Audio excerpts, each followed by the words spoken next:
À Nicolet maintenant, il y a l'École nationale de police du Québec et l'UQTR qui ont lancé une chaire de recherche sur la prévention de la santé psychologique au travail en sécurité publique. Rebecca, donc, il y a la vice-première ministre Geneviève Guilbeault qui avait elle-même confirmé la nécessité de cette chaire de recherche au mois de mai dernier.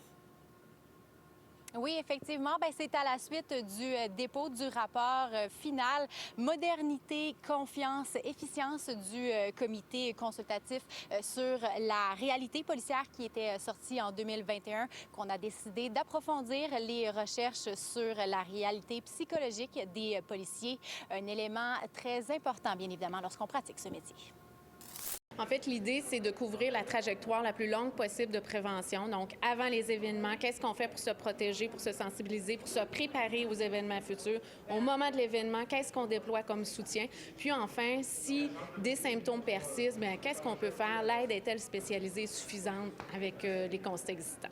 Maintenant, l'arrivée de la chaire, ce que ça va nous permettre de faire, c'est de multiplier notre capacité de recherche.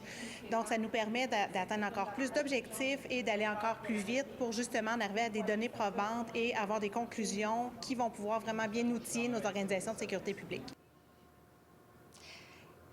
Des services qui se doivent être adaptés à leur réalité. Ça, c'est des mots qui résonnent fort autant auprès des chercheurs que des travailleurs. C'est ce qu'on retient, en gros, pour la présentation d'aujourd'hui.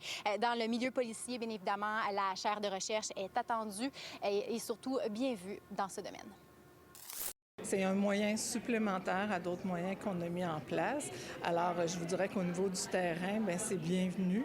Plus on va chercher à comprendre le phénomène, notamment au niveau des chocs post-traumatiques, meilleur on va avoir des bons résultats puis les meilleures solutions. Effectivement, au sein de la Sûreté, les 2 dernières années, 2020 et 2021, il n'y a pas eu de suicide à la Sûreté. Mais par contre, ça ne veut pas dire qu'il ne faut pas travailler et continuer d'investir sur nos ressources.